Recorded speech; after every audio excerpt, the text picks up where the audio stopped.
pleasant good evening to you. I'm Bill Boshears. This is the Scizone. We'll be here for the next hour talking about some of the different things going on in the universe, particularly things that's going to affect you personally, I hope. We're going to take tonight, I hope, if we have time, we'll take a look at the International Public Information System. You didn't hear about that. And the Pentagon, in its attack on the Internet, that needs to deal with it as if it were an enemy weapons system. Now, why would you think that? It's called information, and it's called freedom of speech. That's what it is. And by the way, we found out that Hillary Clinton will not renew the Constitution. There's a group of people that are moving around the country, and they've been after Senator Obama. They had a rough time trying to get him to do it, but apparently he's finally signed the Freedom Pledge, joining his fellow Democrat presidential candidate to encourage the restoration of the basic Constitution principle after battering their way and taking, during the Bush-Cheney era, all the Democrats, that is except one. That's Hillary. She says the effort to get the presidents to contain and contend to sign a freedom pledge has been promoted by an organization ranging from the Center for Constitutional Rights to Human Rights, MoveOn.org, Amnesty International, and he goes on in the Campaign to Defend the Constitution, Electronic Frontier Foundation, and the True Majority. The pledge is anything but radical. That's why I couldn't figure it out. It simply asks the candidate to affirm the statement that, and I'll read it, I'm quoting it to you, "We are Americans, and in America we do not torture, do not imprison people without charge or legal remedy.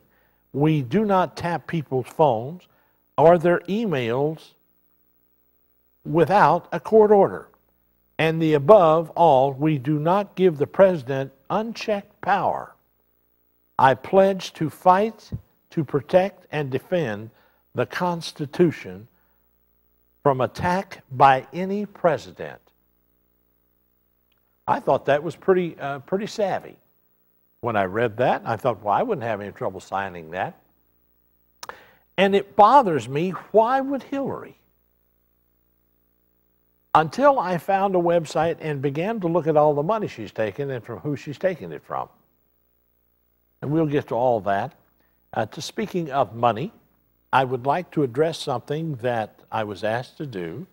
And first, let me say this. I am not a financial advisor, nor do I pretend to be, nor do I offer this information only as information. I tell you now, do not act on what I'm saying. Do what you feel led to do. There is, and I have to say that for a number of reasons, and I want to talk to you tonight if you have bought Iraqi dinar. The Iraqi dinar is one of the most untalked about things on the internet or on the television. It is one of those things that savvy investors or investors are looking at with a very, very open-handed kind of gesture toward it, like, hey, I'm ready for this. With a small investment, an individual has the opportunity. There's no guarantee with any of this. So if you are of a mind, take a look at Iraqi dinar. Is it something you want to buy? Maybe. Why? Because the return on it, if you bought, let's say you bought 1 million Iraqi dinar, and you can buy that for somewhere, I guess, in the neighborhood of maybe $1,000. I don't know. They are selling it at the bank, the central bank, I think, of 1,210 dinar to the dollar. And what we'll do, we're going to take a break, but when we come back, I'll put some numbers down so you can follow along with it on the principle of it. If you have or bought dinar or know about it, please give me a call. They'll put the number up on the screen. I'd like to hear from you tonight. Right here in the Scizone, I'm Bill Boshiers.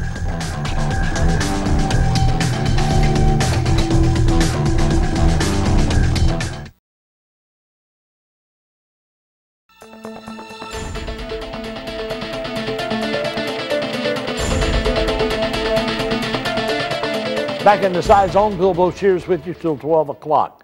As I promised you, if you bought $1 million dinar and it went back up in value, you'd make $10,000. If it went up 1 penny, you'd make $10,000. Now, the economic life has steadily appreciated in the value since October the 15th, the start of the Iraqi currency exchange. The dinar has risen about 25% in value. A security currency will provide a firm foundation for the future of Iraq. And after 2 years of economic decline, the World Bank Group estimates that Iraqi gross domestic product will rebound by 33% this year. Now, what does that say to you if you're an investor? It merely says that that money is going back up. There's a lot of signs out there that says it is. They are ready to launch their ISX, which is their stock market. And before they do that, they will probably, most likely, I don't know this, most likely they will revalue. It's called revaluing or reestablishing the value of it. Hence, when somebody invests in Iraq, they'll have a baseline of commitment or a baseline to understand how much they're worth. They have found all kinds of oil in recent months. They had an audit by, I believe it was, well, it was a firm, but it was not. It wasn't a Swedish firm. Anyway, we'll take your phone call tonight, Kristen and Abraham and Billy and the rest of you. Let me back up here for a second. The Iraqi dinar was worth $3.20 before the United States embargo followed Iraq's 1990 invasion of Kuwait. By 2002, it was trading just below $2,000 to the U.S. dollar. And by mid-April 2003, it had slipped to anywhere between $3,500 and $4,000 against the dinar. And in July of 2003, the U.S. dollar equal to 1,500 Iraqi dinar. So you can see how it's fluctuated. I remind you, please don't buy anything that you cannot afford to lose. This is a high-risk investment. But it's got some serious payoffs to it. I'm not suggesting you should, and I hope you don't. But if you do, good luck. Because I think it's going to happen. Let's go to Christine's online first. No, let's see. Abraham's been there the longest. Abraham, you're on the air, sir. Yes, you was talking about the dinar. Yes, sir. Actually, I had seen some and held it in my hand. It was brought back from a soldier that, you know, a young man brought it back. He's 18 years old. And I noticed the similarity in that and the Nazi money that they had. Because I collect money. Uh-huh. And there's a lot of similarity in the symbolism on it. And I also understand that, you know, being of my background, I was brought up as Amish and I left. They are investing into it. Some of my family that's still, you know, an Amish family is still investing in it. Okay. In Idaho. Well, good. I'm glad for you. Thank you, sir. Mm-hmm. Let's go to Kristen, I guess. Is it Kristen? You're on the air. Hi. Hi. I'm still a little confused. What is an Iraqi dinar? Iraqi dinar is the currency of that country. You're listening to the television, dear. Oh, yeah, I'm sorry. It's like a little slow, but yeah, I was like wondering because I was a little confused. Okay, well, I'm glad we could straighten you out. Thank you. Thank you. The telephone number, 381-3838, I think is the number, is it not? That is the number. Area code 513-3838 if you're out there with questions about the dinar, and if we have an answer, we'll be happy to pass it along. If you are an investor of it, I would like to talk to you to find out your take on your investment. It is a unique investment, to say the least. I don't normally, I don't buy stocks. I had some. I had a stock, I should say, and I got rid of it. Basically because I didn't like the company, and I didn't like its policies nor its principles, and I didn't like the way it was run, and I didn't have enough to do it, so I just waited till it went up and sold it. That was the way to do it. If you have Iraqi dinar, I'd like to hear from you. Let's go to Mike. He's there. Mike, you're on the air. Yes. I was wondering, is that a good investment to go in, or could you tell me what would be a good investment? No, I can't. I'm not and I wouldn't do that on a bet, my friend. It's something you need to take up with a stockbroker or your banker or some legal advice. I'm just talking about it in an informative way, that's all. Would I recommend you do it? Absolutely not. Could you? Yes, you could. Would you? I don't know. That's something you have to choose to do, sir. All right, I appreciate it. Thank you, sir. Again, I am not offering any kind of financial advice at all. I'm not a financial of anything. I just look at it and I'm just reporting it. That's all. Let's go to the number again is 513-381-3838. Give me a buzz. We've got lines open. It's your turn. Okay, Jacob, you're there, sir. Oh, howdy, Bill. How you doing tonight? All right. I was just wondering, could you explain what that Iraqi dinar is? It's the currency of their country, sir. Oh, well, okay. Thank you. All right, you got it. Thank you, sir. Talking a little bit about Iraqi dinar, which is the currency of Iraq, it's obvious that a lot of people don't know what it is. As far as I know, this is the only program that I know anything about on the air that's even mentioned it. You sure as the world won't hear about it on the news or any investment program. And they tell me, Art told me before the show that it is in the newspaper. I don't really read newspaper. The newspapers, I try to avoid them. You get a lot of ink on your hands plus a lot of crap in your head, and I don't want that. Let's go to, I guess it's Michael, I guess. Michael, you there? Hi, Bill. How you doing, sir? Could you explain what that Iraqi dinar is again? It is the currency of Iraq. Thanks, Bill.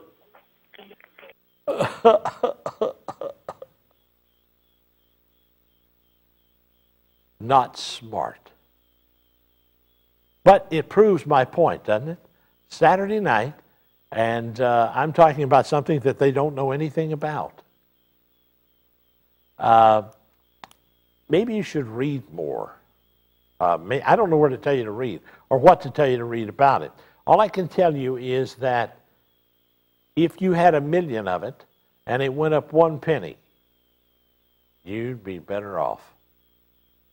A lot of people bought it. A lot of people are into it. But if you call and ask me what it is, I'll tell you that it is the Iraqi currency, the official currency of Iraq. Let's go see what John's got to say. John, how are you? Good. How are you? I'm doing all right. Hey, I was going to ask you. What was you going to ask me, John? I was going to ask you that up here in Hamilton, Ohio. Yeah? Yeah, John? That, John can't quite get his thoughts together there. It's difficult late at night like this when you've been subject to stuff. I don't know what subject it is or what stuff it was. Mike, you're on the air, sir. Yes. Is our money like dollar for dollar in Iraq? No. You mean is the exchange rate dollar for dollar? Yes, sir. No, it's not. It's not. It's $1 is equal to 1,210 Iraqi dinar. Wow. You can buy a lot of bubble gum with that if you could buy bubble gum there. Right. It's not that. But go ahead. And you just really don't think that's a good investment. I just want to know why. Like, why do you think that's not a good investment? I didn't say it wasn't a good investment. I said it was a risky investment. I didn't say it wasn't a good investment. I said it is a risky investment. Would you take the risk? Would I take the risk? Yes, sir. Personally, yes, I would. So then, I think it is a good investment then. Well, I don't know that. I'm taking a risk like everybody else does. Okay. I'm a gambler. Maybe you're not a gambler. Well, I am a gambler, Mr. Bill. Thanks, though. You got it. Thank you, sir. All right. I'm just trying to avoid trying to tell somebody they ought to buy this when really they shouldn't. This is something you need to check with your legal advisor or your financial advisor. Let's go to Dennis. Dennis, you're on the air. Yeah, Bill, how are you tonight? Phenomenally well under the circumstances. You got some pretty basic questions I've been asking you.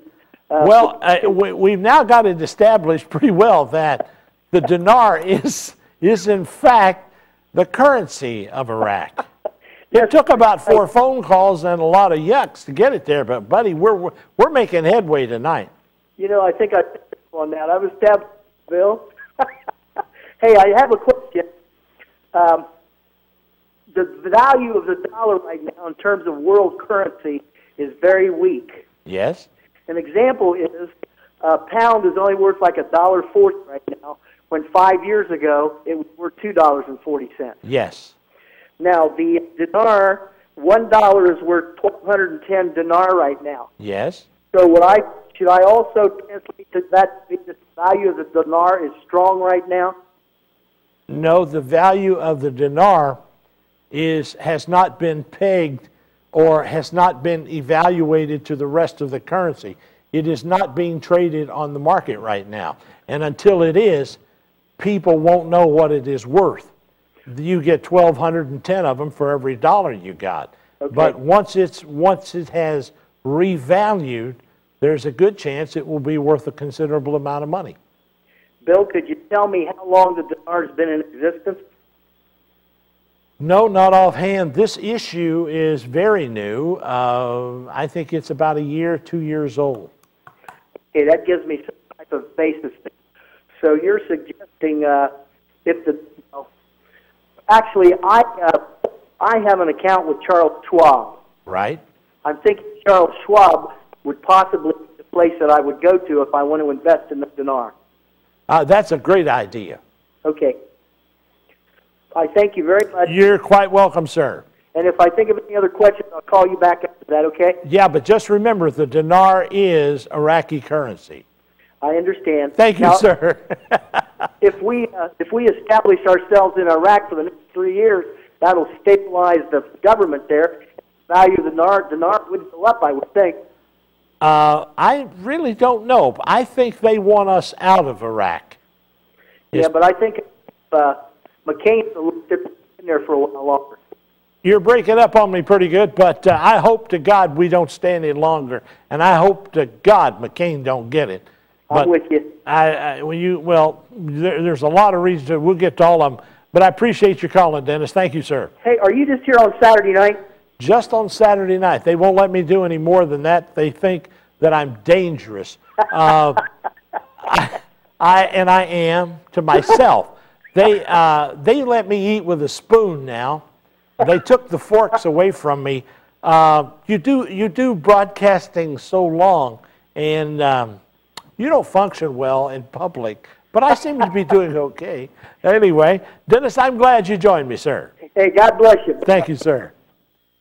Well, let's go to Daniel. Daniel, are you there, sir? Yes, sir, I'm in. I'm glad to have you aboard tonight. What can I do for you, if anything? Well, First off, let me tell you, the dinar is the Iraqi official currency, but go right ahead. Yeah, we got that. Okay. Is it some sort of to draw, like, investing thing? What? You know what? You two, there must be something wrong with what we've got here, the phone system, because it's like dropping every other syllable. Okay. I guess my question again was, is this some sort of tool to draw us to Iraq to, get off the bigger issue that's going on there? Or what? Oh, no. This is the thing that is going to strengthen Iraq one way or the other. They are right now approaching the ISX. They have told that they have mentioned that all of the people who are seeking to do business in Iraq, mainly oil companies and people of that nature, they have to be registered by the 18th of this month. And by the way, that's when the deadline is, Monday or Tuesday, and we will see something with that. How soon will they open their ISX program to the stock market, to the international stuff? I don't know. I know they've just bought new computers and new screens to put their stock market in place. But I think, me personally, this is my thinking on that, that you have to have your money established at some level before you can ask the rest of the world to come and invest in your country.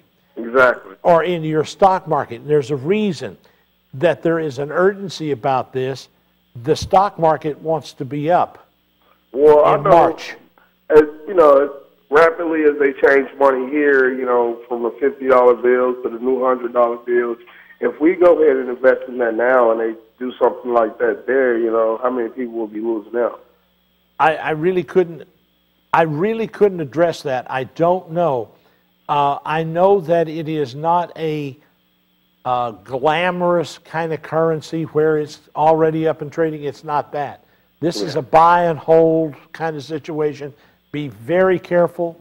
I suggest to you use reputable dealers or money exchangers. Whoever you use, be very cautious. If you decide to do it, be cautious, my friend. Be cautious. No problem. Got you. Thank you, sir. Let's take a pause in the action. We'll come right back. There's a line open at 513-381-3838. Like to have you if you're out there. When we come back, we'll get to Will and Orlando and all the rest of thousands of people standing by. I'm Bill Boshier.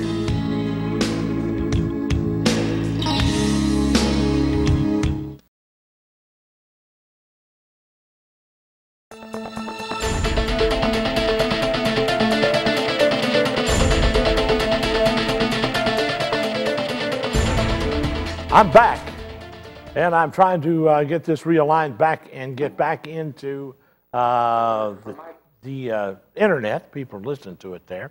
Let's go first to Will. Will, how are you tonight, sir? I'm doing fine. How you doing, Bill? Glad to have you aboard tonight. Thank you for joining me.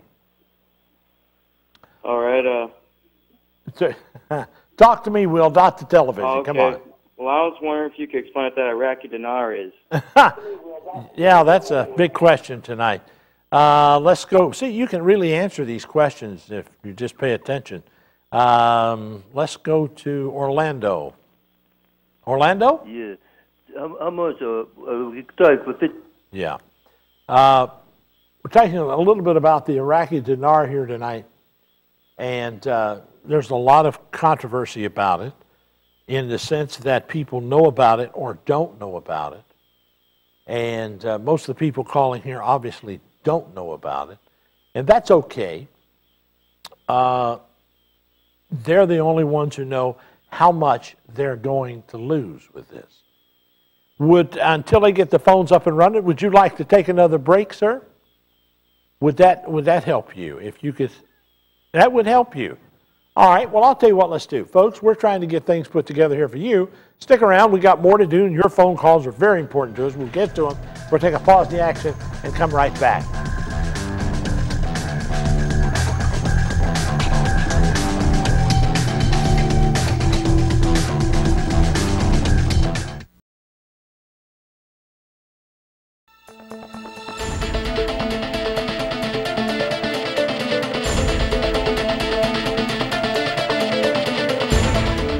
We're back in the Scizone. It is, let's see, it's 11:31.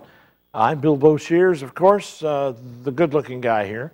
And let's go to Joe, who's been there the longest. Joe, are you there, sir? I'm here, Bill. Thank you, How are sir. you? I'm doing well. Bill, I'm not a sophisticated investor, I'm sorry to say. Nor am I, sir. Nor am I. But it is a curious topic that you raise. Yes. I'm curious, maybe you know some answers. I can ask questions, but I don't really know anything about this issue. Go right ahead. I'm wondering whether the currency is going to be sold initially directly by the Iraqi government. It is sold by the Iraqi government, and there are money exchangers. Your bank can buy it for you. You can get it at your local bank. Not all banks. There's one here locally that will buy it for you. Several of them have said, no, we don't want anything to do with it. And I've talked to a lot of those banks, and I totally understand that. Go ahead. I expect that after the initial offering, the value of the currency should go up, perhaps dramatically. I don't know if it'll be dramatic or if it'll even go up. I'm thinking when they peg it to a level or to a denomination that's suitable for them based on their assets, that will give them reason to open their country up to the world for investment. And their ISX is coming up in March. And that March deadline, it would make sense to me, because, but I'm nobody, please. It makes sense to me that if you are going to open a stock exchange in your country, you would want it to be, how shall I say, equivalent to something. And if you've got the ISX and it's already flourishing and doing well, it's very stable. Apparently, Maliki has really, Nuri al-Maliki has really put down his foot and has straightened up a lot of the buffoonery that's going on there. He's not tolerant of terrorists at all, and has done a good job in strengthening his country. I'm impressed with him. I really am. He's a very kind and gentle man. I really respect him a great deal. Well, it's interesting to note some of the things that I've read suggest that the government has really been a puppet government of the powers that be in the American government. Well, in the other countries they are, because there was, you have to trade the oil in dollars was kind of the thing. Yeah. And what got Hussein in problems was he wanted to start taking the euro. He was under the impression that it was backed by gold. Only a small portion of it is backed by gold, please. And when that becomes apparent, it will lose less and less value. The other part is this. I've heard that. I don't know that. I've never counted their gold. God knows I don't want it to. I don't want to know. But the other part is this. This is a system that I'm talking about tonight only because I was asked to. And as far as I know, this is the only place in town where any place in the United States, anybody's talking about this on television. And is it a reasonable thing to think that people are going to rush out and invest in it? I hope they don't, because it is a volatile market. It is not something that is, there are other things to, my stockbroker said to me, a friend of mine who's a stockbroker, he said, well, if you just give me your money, I can find a lot safer things to put your money in. But none of the things he has offered me has anywhere near the return. And is it a crapshoot? I don't think so. Mm-hmm. Okay. All right, my friend. Good luck to you. Well, thank you, Bill. Let me know what you decide to do, will you? Okay. Thank you. Do we need to take a pause? What would you like? Let's do another one. Let's go to guy who's been here the longest, Bill. Great name. You're on the air with me, Bill. Go right ahead. Yes. Yeah, Bill? Yes. Yeah, I'm here. My name's Phil. Yeah? Phil. Okay. But I had a comment about the Iraqi currency. Now, I'd like to hear your insight about, I'd say half that, if not all of that Iraqi currency is backed by American money. Now, people are talking about investing it and whatnot. I mean, our economy's halfway bad. 75 years ago... Phil, hang on. Our currency is not backing that currency. You don't think so? Our government's not backing Iraq? No, not at all. Not their currency. Their currency is based on their economy. Now, they've had a bridge loan from Japan, and eventually they would like to stand on their own 2 feet. Anytime you start opening a stock market and doing some of the things they're doing and rebuilding and restructuring their country, bringing their people home, and they just last week or week before last, the people came in. They gave them the equivalent of about $200,000 apiece to find a house or to build one, and in order to get that money, they have to do that. And this is in Iraq? This is Iraq, yes. Well, I've never seen $200,000, and I'm a tax-paying citizen from the United States. Well, that's got nothing to do with it. 75 years ago, Nazi Germany tried to do the same thing as Iraq did. I rest my case tonight. You are the resting case of what I said earlier. White power, Bill. Love you. Boy. Whoa, boy. Randy, you're on the air, I hope. I'm here. Bill, that guy was pretty good, but the only question I have is what's going to happen when our currency is dropped out of the whole system? I don't know. What will happen when our currency drops out of the whole system? That's right. Well, we're looking at possibility of depression. I think we're in the throes of it already. Our presidents can't seem to figure out that we're in a recession very badly, and none of the candidates want to talk about a depression. Oh, no, we've got this, we got that. Let me tell you something. We're not creating any jobs in this country, and these lying pieces of crap and empty suits running around going, I want you to vote for me because I'm this and I'm all that. They're a bunch of losers. They haven't addressed any issue. You tell me, here's people ready to vote for a man that has never done anything. We're ready to vote for a woman who will not commit to the Constitution. You tell me I want somebody like that? Hell, the guy that signed on it won't even put his hand on a Bible. How in the hell are you going to swear him into office? Oh, he'll swear on the Koran. Not for me, he won't. Anyway, I'll see you later, Randy. Don't get me started. Appreciate it. Okay. Thank you. Let's go to Lawrence. Lawrence, you're on the air. Hey, Bill. Yes, sir. Hey, this is Lawrence. I know who it is. Go ahead. Bill, I'm sorry. Catherine wants to know if you can connect through AIM. She lost connection. What is it? I'm sorry? Catherine. Oh, yeah, okay. She lost connection, and she wants to know if you can reconnect with I her. can't reconnect with them because it won't let me go to AIM. Okay. AIM has to come into me.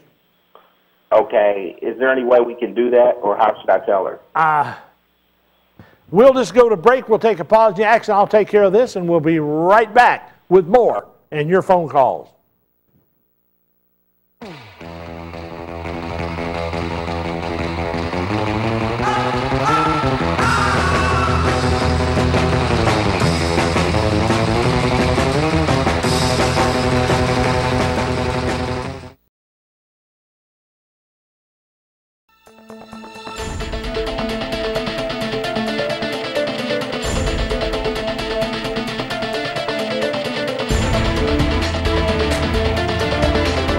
I guess I'm back in the Scizone. Bill Boshears. Let's go to Doug. Doug is there. Doug, go ahead, sir. Hi. To ask your opinion in regard to what we're discussing about this Iraqi possible investment.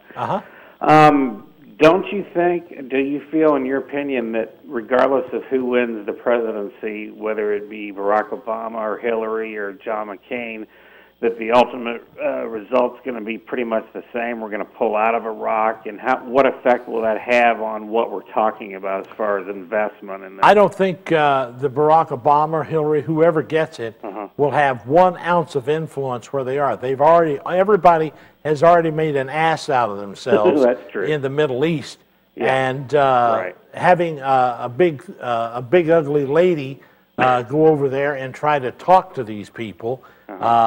It doesn't scare anybody. Trust me. Right. They're not afraid of anybody right now. Right. And before you jump in there and start beating up on Iran, you better look around. He's got 78 million unified sect religious people. He's got about 38 nukes. Unbelievable. And he can buy, and you can buy all you want, and he's got plenty of money. So don't think you're going to go in there with the Boy Scout troop, whip those guys. That ain't going to happen. Right. Well, and they want them out. They want the U.S. troops out of Iraq, period. They don't have any business being there. It's just a sovereign nation. Right. And we're there going, well, I think we ought to direct traffic like this. And we got these morons running around on the Hill going, well, I think this is the way they are to hold their elections. Do you know what they're doing to you? They're giving you lip service, Mr. and Mrs. America. They don't need you one way or the other. They've the 3rd largest oil reserve in the world. And Japan gave them a bridge loan of $150 billion just to get the oil. Here's what they're going to do. They put a refinery in. The parts are there. They're assembling it. They're going to refine the oil themselves and sell that to the rest of the world. So you getting a ship going over and getting a boatload of oil and bringing it over here and refining it and selling it for $4 a gallon is not going to happen. Right. That's over. Yeah. But the oil companies are going, oh, we got to do this, we got to do that. The oil companies are in big trouble with these people because they have raped them, they stole from them. Our congressmen, our senators stole from these people in something called Oil for Food that ran a scam through the UN, thanks to Hillary Clinton. All of that's going to come out, and it hasn't come out in this election. I'm telling you right now, this woman is dangerous. Anybody that would scam the people for oil for food. And by the way, the senators and the congressmen in Washington that took the money, they know who you are. That fire that they had down in the, you may not know about this, but they had an electrical fire at the Central Bank of Iraq.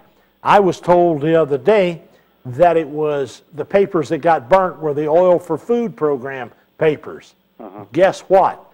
There's other copies. Anyway. Well, I'll my brother's a stockbroker, so I'll ask him his advice about His advice is going to be don't do it because he doesn't know anything about it. Too risky, too, right? Like he's going to say it's a risk, and it is that. And he's only telling you good advice. Right. But like you say, it would be a wonderful high return on the investment if it pans out. Right? If it pans out, it's going to be a wonderful investment, and if it don't, so what? Right. What have you done lately that good? Well, that's true. With our economy the way it is, I don't have much extra money to invest anyway. Don't do it. Don't invest anything in it, please. Don't anybody invest. It's not that kind of a deal. It's high risk, man. Right. This is a real, and I've got my own thoughts about it, and I don't want those out because people go say, well, I heard him say that, and that's why I did it. No, you're doing it because you're an idiot. That's why you're doing it. Well, God bless you, Bill. Take care, Doug. Thanks, buddy. Glad to have you aboard, sir. Take care. You. Bye-bye. Let's go to Michael again, I think. Michael, you there? Yes. How are you? Go right ahead, sir. All right. I would like to point out a thing about Hillary and the Constitution. Yeah? One, we all know what a job her husband did as far as these rules against citizens. Yeah. And as far as the Whitewater thing goes and all of its connections to Inslaw... Let me give you something right quick because I got to go to break here in a second. I had to keep this short. Go to www.fas.org and look up the Presidential Decision directives. It's called the PDD. Go look that up. I got to run. You need to read that. That's what you're on track, brother. You're right on it. Go get it. Let's go to Henry. Henry, you're there. Hey, what's up? It's all on. I'm not going to tell it. Go ahead. All right. Well, I'm going to say that I think that investing in Iraq right now would be a great idea because you know what? We bombed the bejesus, forgive me, bombed the Allah out of them, and they're going to want reparations for that. And it's not like the American citizens are going to stop using oil and gasoline and all that. That's right. I got to go to break, brother. I'm sorry. I'm up against it. I got to run, but I appreciate it. Well, let's take a pause. Jackson, we'll be right back with your phone calls.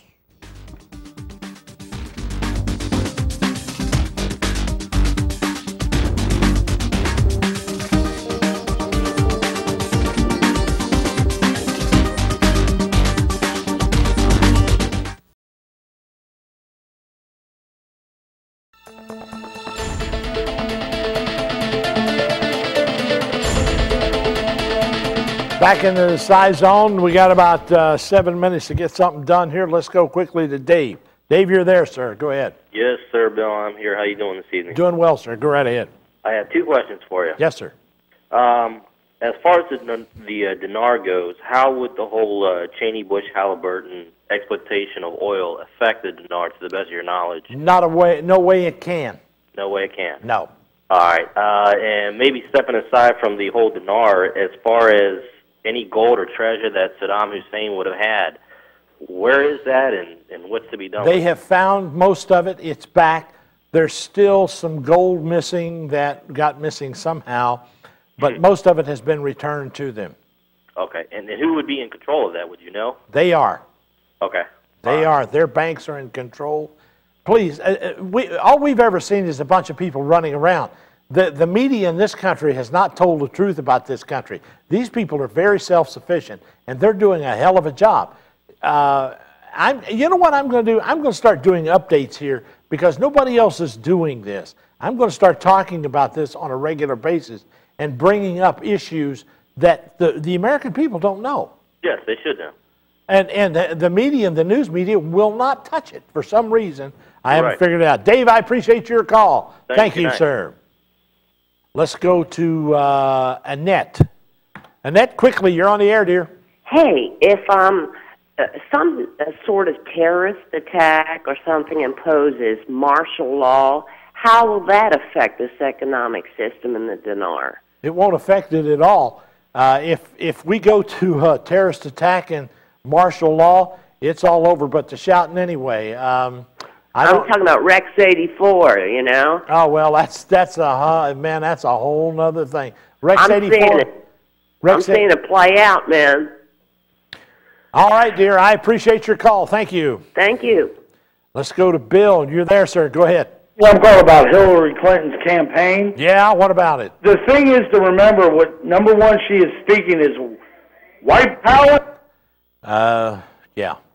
Let's go to Sue. You're there. You're not Sue, but that'll work. I don't really care. Anyway, tonight I've been talking about the Iraqi dinar. It is a vast subject. It is not something you can cover in 1 hour show. It is something that is without a doubt beyond most people's grasp. There's nothing about it in the newspaper. They won't get on the internet or can't. They choose to be uneducated about it, and the only person they can talk to about it is maybe their banker and or their stockbroker, and what they'll do is get a deer look in the headlight because they're trying to protect their backside by saying that's a bad investment. I wouldn't do that. I would not do that. No. That's fine. That all being said, do whatever you feel like doing. I don't care. Whether you buy dinar or not, doesn't matter to me. I hope you don't. There's going to be a lot of people very wealthy when this thing pegs. You won't know who they are. Hopefully, they'll have enough sense to keep a very low profile and move away from you. Their relatives will know something about it. It's like winning the lottery. Is it going to affect you? You bet it is. How that's going to work out, play out, I don't have an idea. I don't have a clue because I don't know what your situation is. I do know what mine is. I know what I'm going to do. I know exactly what I'm going to do with it and how it's going to work out for me. The reason I'm talking about this tonight, I was asked to. Otherwise, we would have been talking politics and some other stuff. But from now on, I'm going to make this a weekly part of what I do. I've just decided that there's not enough information about it. And if you want to know about it, I'll try to keep you informed. Will I ever suggest to you should go buy it? Absolutely not. Do I think it's a great idea? No way. Don't buy it, please. If you can't afford to lose money, do you go to the boats? Fine. That's another way. Do you go gamble? That's another way. You can gamble anyway. But here's the point. I'm impressed with what I've seen in the Middle East, what I've talked to, who I've talked about it, and what I found out for myself. I've got a group of friends of mine who look at it, and they've decided that they have a chat room, and they go there and they chat about it. You can go online and find the forum. One of them is a Steel Magnolia and Pal Talk. You can go there, take a look, and there's people in there talking about it, and they're pretty forthright. I go in there quite a bit. At any rate, tonight has been a lot of fun. For some of you, it was hysterically funny, and I'm glad you could join me. I always enjoy being with you. You're a great group. You're the greatest audience any talk show host could have. You provide more levity than anything I can think of. And in the coming weeks, we're going to get into all the things that we always talk about. We'll be here next week, same time. And we'll do the George Bush countdown right now. It is 338 days, 12 hours, 1 minute, and 20 seconds counting till we're free of that pant load. Anyway, take care, stay safe. Join me here next week, same time, but a different time. Again, 338 days, 12 hours, 1 minute, and 1 second till he's gone. See ya. We'll see you right here next week in the Scizone. And where else are we? We're on the net. We're all over the place. Email me, bill@scizone.com or WBQC. I'll get it either way.